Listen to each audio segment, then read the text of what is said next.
1번 항목입니다. 자신이 모빌리티 기술 인력이라고 생각하는 이유와 남들과 차별화된 본인만의 강점을 기술해 주십시오. 쉽게 얘기해서 직무 역량에 대해서 쓰라고 하는 거죠.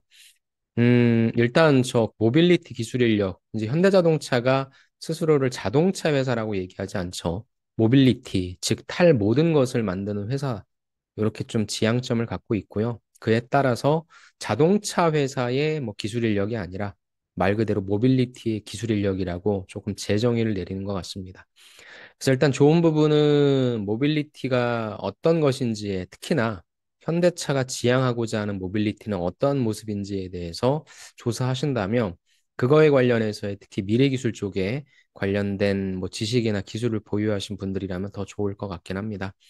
하지만 그렇게 준비하신 분들이 많지는 않을 것 같고 그런 분들이 생산직을 지원할 것 같지는 않습니다. 하지만 그 내에서도 일반적인 자동차 거기에만 머무르지 말고 말씀드린 대로 전동화, 커넥티드화 이런 쪽에 있어서 내가 역량을 담당할 수 있는 건 무엇인지 그런 것까지 조금 더 세부적으로 검색해 보시고 작성을 해 보시면 변별력은 나올 수 있을 것 같고요. 일단 여러분들과 함께는 그냥 역량에 대해서 그럼 어떻게 표현할 것인가 그거에 대해서 좀 말씀을 나누고자 합니다. 700자이기 때문에 800자 주면 좋을 텐데 약간은 부족하지만 그래도 여러분들이 하나를 좀 쓸 것이냐 아니면 두 가지 정도 쓸 것이냐를 선택함에 있어서는 그래도 제약이 그렇게 없는 글자 수라고 생각합니다. 일단 저는 이 항목을 봤을 때 여러분들이 먼저 숙지해야 될 내용은 자동차의 공정 과정이죠. 뭐 반도체에 8대 공정이 있다라고 하는 것처럼 자동차도 보통 4대 공정이라고 하는데 프레스, 차체, 도장, 의장 그리고 검사 이렇게 이루어지는데 여러분들이 과연 어떠한 공정으로 들어갈지 모르겠습니다. 그리고 여러분들이 저 모든 공정을 다 담당할 수 있을 거라고 생각도 하지 않습니다. 그래서 관련해서 저 공정 중에서 여러분들이 그나마 연관성 있는 부분은 무엇인지를 하나 취사 선택하는 게 필요할 것 같고요. 그래서 해당 공정에 있어서 필요한 역량은 무엇인지, 그리고 그것을 갖추기 위해서 내가 어떻게 노력했는지에 대해서 작성해 주시는 부분, 요것부터 출발을 했으면 좋겠습니다. 1번.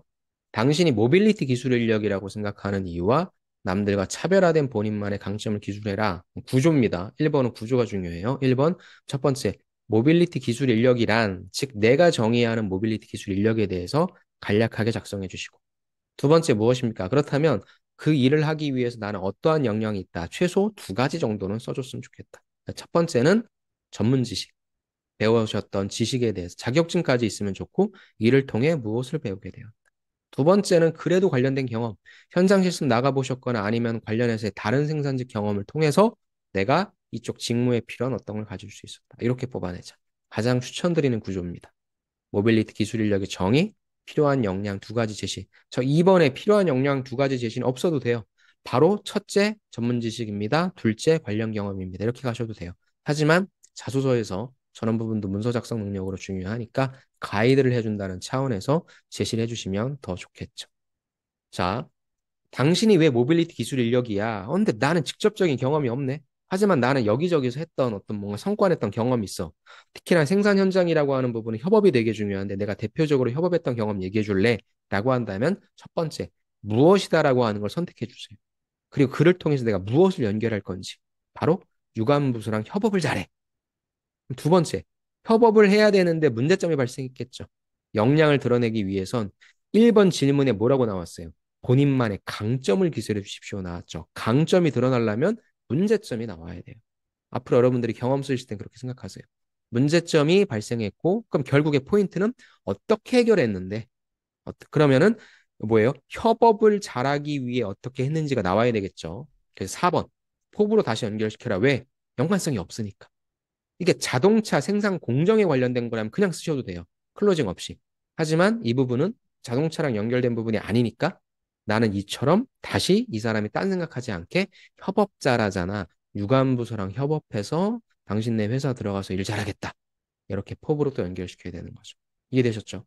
그래서 가장 일반적인 형태는 첫 번째 말씀드렸던 지식 있다, 경험 있다. 이게 제일 좋은데 아예 그냥 난 하나의 경험으로만 얘기하겠다. 대표적인 어떤 성과를 창출한 경험도 생산 현장에서 낸 경험이 있다라고 하는 분들은 이런 구조로 써주시면 좋을 것 같습니다.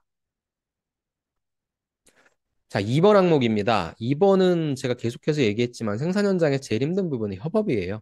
그러다 보니까 이 항목을 뽑은 것 같습니다. 협업을 통해서 문제를 해결해 본 경험과 그 과정에서 느꼈던 본인 성격의 단점, 이를 극복하기 위한 노력을 말씀해 주십시오. 이런 질문은 웬만한 기업에서는 드러나지 않습니다. 왜냐하면 보통 그냥 협업을 통해서 문제를 해결해 본 경험을 쓰라고 하거든요.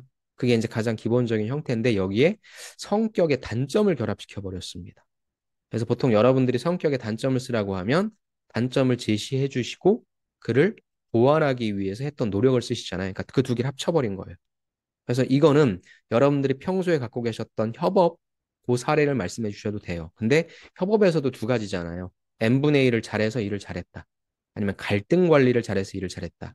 그러니까 당연히 뒷부분에 있어서의 갈등 관리가 되겠죠. 근데 여기에다가 그 갈등을 해결하기 위해 성격을 집어넣어야 되는데 보통 여러분들이 어떻게 쓰시냐면 내가 이런 뭔가 뭐 잘해서 나의 뭐 둥글둥글한 성격으로 그게 아니라 단점을 제시해 주셔야 되니까 한번 꼬은 거죠. 그래서 전 이 질문 되게 좀 신선하고 좋은 것 같습니다.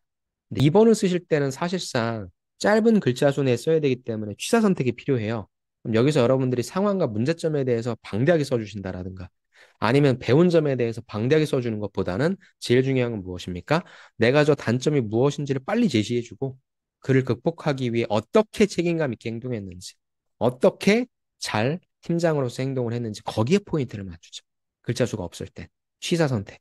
이게 필요하니까 2번에서는 사실상 액션의 구체화가 핵심이다. 그래서 두 번째 분처럼 성격의 단점도 무엇인지 명확하게 제시해 주시고 그를 보완하기 위해 어떻게 노력하셨는지. 그래서 여러분들이 성격상 단점 작성하신 게 있으면 그 부분을 조금 더 세분화시켜서 단점을 보완하기 위해 노력한 부분을 좀 써주시고 그 다음에 그 상황 자체에 대한 걸 같이 협업하는 상황에서의 사례로 좀 써주시면 좋을 것 같습니다.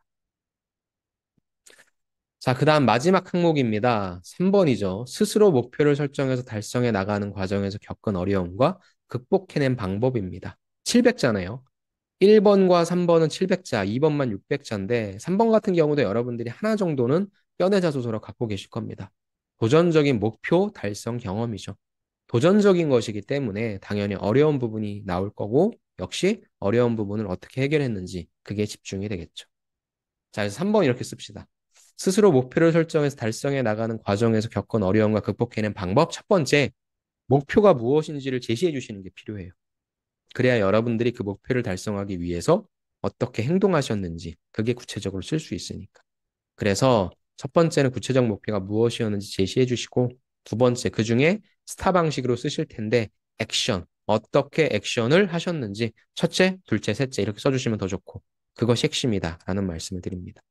그래서 2번과 마찬가지로 스타 방식으로 써주시는 거는 다 알고 계실 텐데 액션을 제일 많이 쓰자. 그 말씀을 드리고 싶습니다. 자, 클로징을 좀 하겠습니다. 자기소개서 작성의 핵심은 저는 구조와 소재라고 많이 강조를 드립니다. 이 점을 좀 반드시 명심하시고 여러분들 1번은 구조를 좀 많이 생각해 주시고요. 2번과 3번은 소재 쓰는 건 어렵지 않으니까 대신에 액션을 좀 많이 쓰자. 그것만 생각해 주십시오. 그 다음에 꼭 제출하시기 전에 맞춤법 검사 한 번만 돌려보시면 돼요. 워드 파일이 됐건 한글 파일이 됐건 맞춤법 검사 있으면 여러분들 띄어쓰기는 그나마 조금 괜찮은데요. 꼭 틀린 글자라든지 이런 거 있으니까 그러면 나중에 면접하셨을 때 여러분들에 대한 인상이 썩 좋지는 않습니다. 그러니까 이건 되게 깔끔하고 완벽하게 문서 작성하셔야죠. 그래서 맞춤법 검사 꼭 진행하시고요. 너무 늦지 않게 잘 작성하셔서 지원해 보시기 바랍니다. 제 영상이 여러분들한테 도움이 됐길 바라면서 궁금한 사항이 있으면 언제든지 질문 주시고 문의 주시기 바랍니다. 여러분들의 건승을 기원하겠습니다. 제 영상은 여기서 마치겠습니다. 감사합니다.